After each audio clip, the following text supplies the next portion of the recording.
Broadcasting live from the Business RadioX studios in Atlanta, Georgia, it's time for Atlanta Business Radio. Brought to you by OnPay, Atlanta's new standard in payroll. Now, here's your host. Lee Cantor here, another episode of Atlanta Business Radio, and this is going to be a good one. But before we get started, it's important to recognize our sponsor, OnPay. Without them, we couldn't be sharing these important stories. Today on Atlanta Business Radio, we have Frank Lazaro with AE Marketer. Welcome. Hey, thanks for having me. Well, I'm excited to learn what you're up to. Tell us a little bit about AE Marketer. How are you serving folks? Yeah, absolutely. So focused on, running a marketing department for an AEC firm, so an architecture and engineering firm here in Atlanta. And it was a small firm, and I've always been kind of focused on technology and really focused on trying to figure out how to use technology.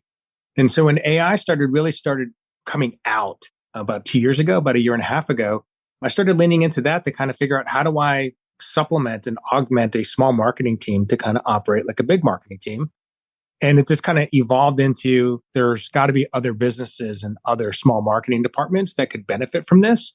So I started leaning into figuring out how to help people and train people on what I was doing personally on how they could do it with their marketing. So what kind of is the low-hanging fruit when it comes to having a team start maybe experimenting or integrating AI into their workflow? Yeah. So it's interesting. I think that most people think that AI immediately jumps to like client deliverables or some kind of output or some kind of document or something that you're going to give to a client. But a great place to start is to really kind of focus on, say, yourself or things that are kind of less risky, like social media. So when you think about creating a social calendar, typically with a small marketing department, it's always that, we'll get to it. And then you find out you're not getting into the cadence that you would want to when it comes to creating social content. So I would start with looking at basic writing, anything that you're doing from a content creation perspective, whether it's social media, whether it's working on presentations or you're responding to proposals or you're creating product sheets. AI is a great tool to kind of help augment and become your editor when it comes to creating that content. So can we get kind of granular on this and talk about, like, say someone out there is listening and they've never done this before. What is kind of what is the prompt you would use to start like a social, if you were going to use it for social purposes, social media purposes? And in terms of, like, you can't just say, I'm an architect, write me a social post. Like, you have to be very kind of specific in your terminology or else you're not going to get any outcome you're happy with. Yeah, absolutely. So when it comes to AI, particularly the generative AI, words matter. So how you phrase it and how you ask questions really kind of dictates the kind of content you're going to get on the back end. And I think one of the things that people struggle with is that they ask questions that are very shallow or very open-ended. And you end up getting a response that's not very good, or it's very generic, or very off topic, right? So it's one of those things to where it's how you ask it. So typically, I think of this. Right. Just share like a bad example and a better example.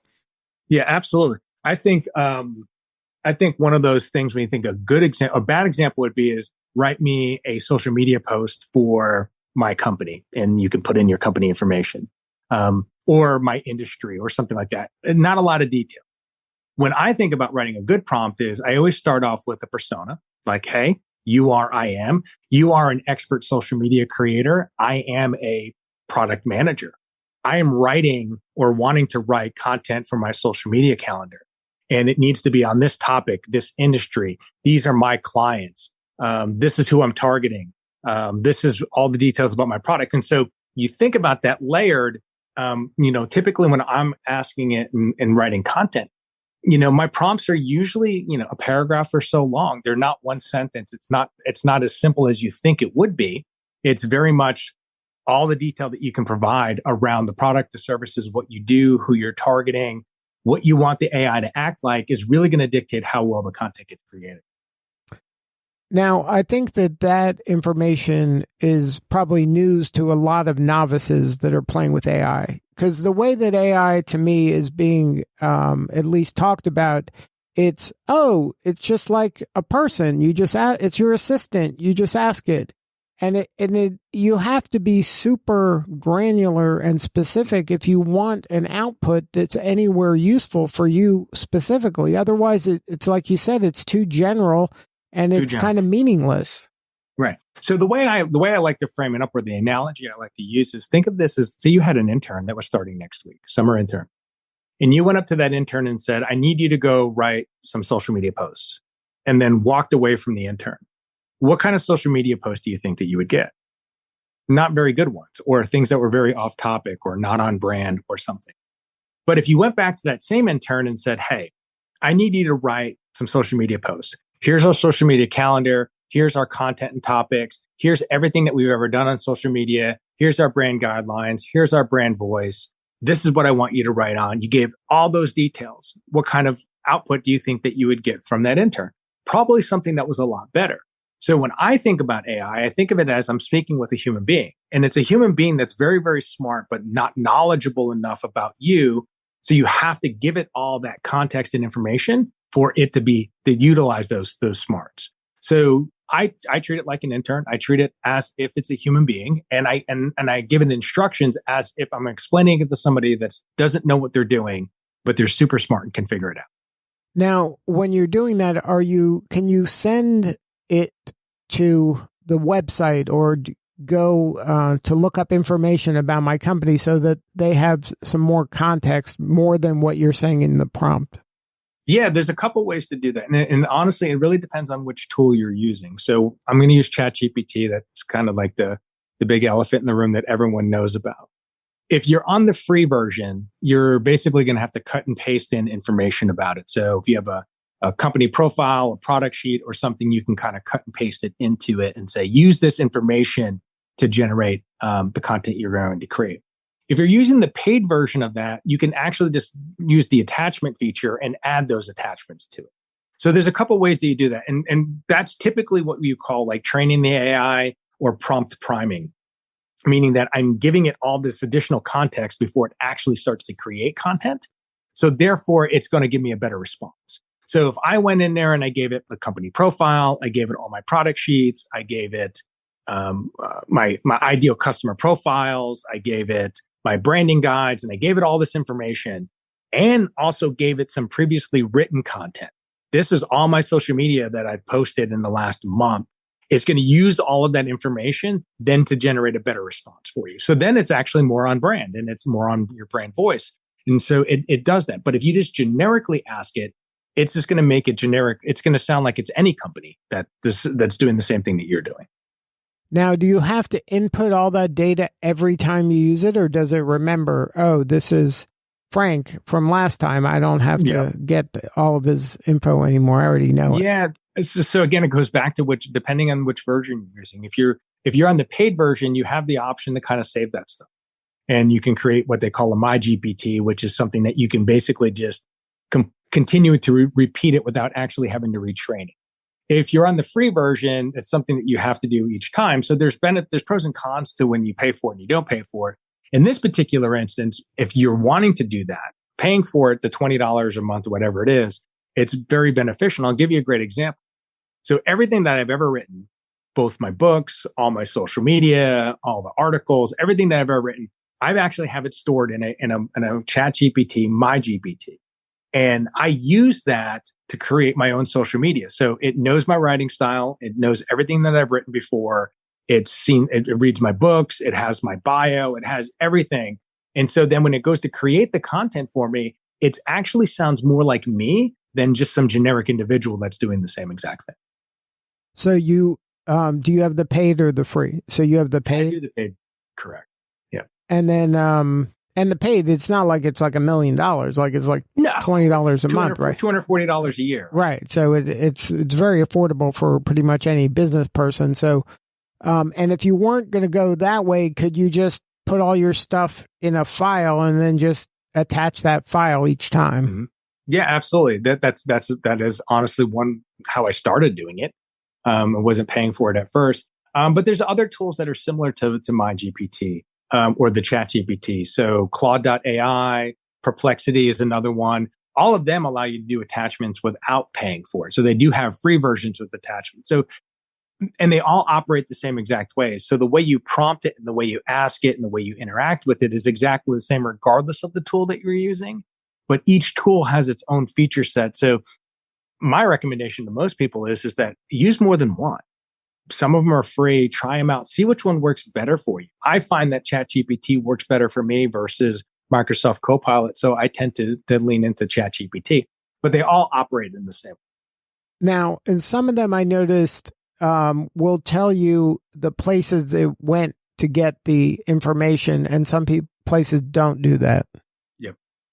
Yes. So Microsoft Copilot will give you the references. So and it's nice because they'll give you the little subscript that you can click on, and it kind of shows you the exact source that it pulls it from. And that's a pretty neat feature, particularly if you're wanting to kind of fact check what's being put back. And I suspect that more AI tools are going to do that simply because there is this underlying mistrust that is this accurate or is it not accurate? Is AI just making this up? I think it gives people confidence when they see that they can actually click on something and check the reference. Now, when you're working with your clients, are they coming to you from having never done this before, or maybe tried it and didn't see any use, and then they needed some expertise help in this? Like, where is the client in kind of the lifeline of this technology? Yeah, I mean, that's a great question. I think majority of the people that I talk to and I interact with, they're all aware of what AI is. They're all aware of that. They know that they need to figure out how or why they need to incorporate it into their businesses in some form or fashion. The vast majority of them don't know where to start. They don't know what tool to pick, and they don't have the training. And so typically where I'm coming in to help somebody, it's helping them identify the appropriate tool for their firm, and then training them and their staff on how to actually get the results that they want. So great example is I'm working with an environmental firm here in Atlanta, and I'm helping them and training them on how to use ChatGPT to do a proposal response. Take existing content, rewrite it, answer a question, and it's basically helping them streamline their process. They're spending less hours responding to proposals than they are going forward. That could easily be replaced with a firm that's wanting to understand how to do that for social media content or product sheets or website contact or figuring out how to do SEO or SEM. It's all kind of operates in the same manner, and the training's very similar. It's just how you ask the questions is kind of what we train on. Now, are you also helping them kind of use the technology as an engine for a product, like some sort of a calculator or some sort of a service that they can then offer their customers by inputting the right questions into into the technology, so it spits out something that is using their expertise and their maybe proprietary knowledge? Mm-hmm. Yeah, not too much of that right now. Right now, it's all kind of around the content generation. I have been talking to some folks, and we've had discussions around doing more the analysis part, to where you could take a document and do analysis for somebody. But if you are an agency, learning how to do this and being very proficient at it is going to make you a better partner for your clients and potential clients.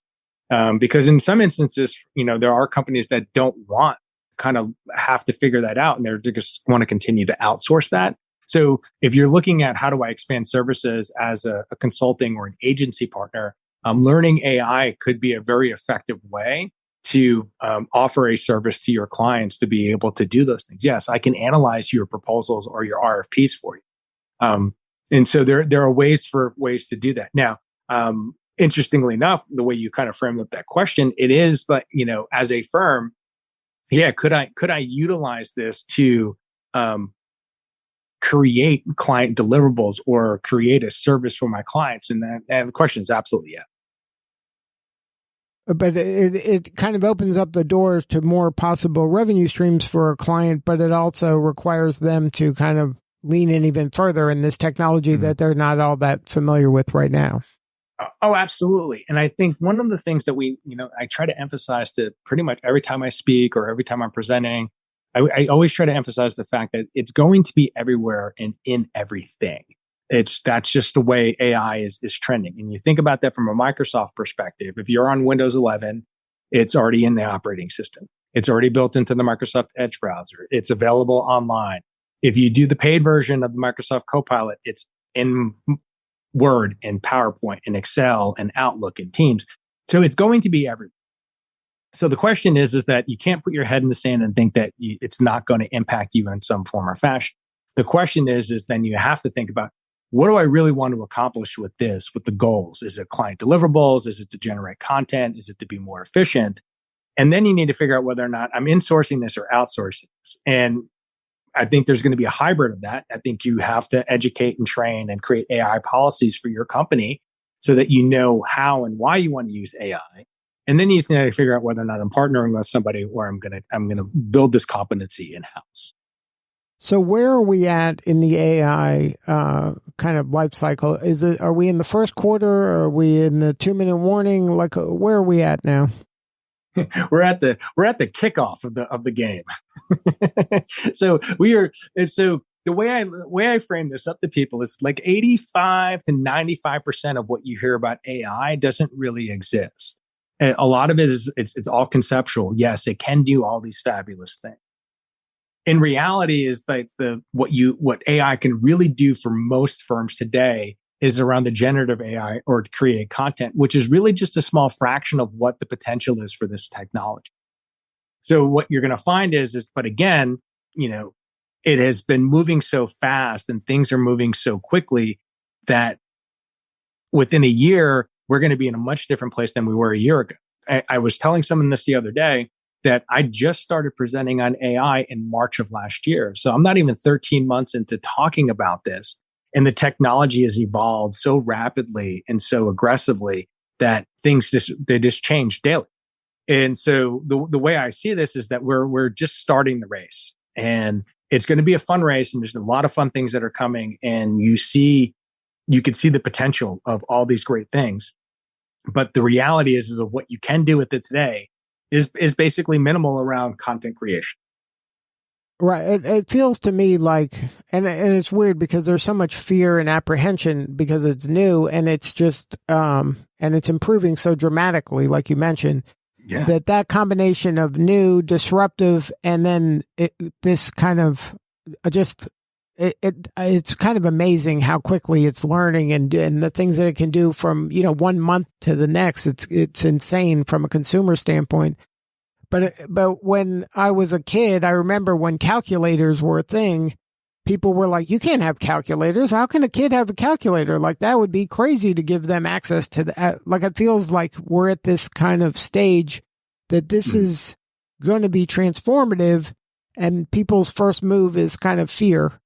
And that, how is it all the bad things that are going to happen and how kids aren't going to have to learn things because this tool exists. But to me, this is just an evolution of technology. It's just happening faster.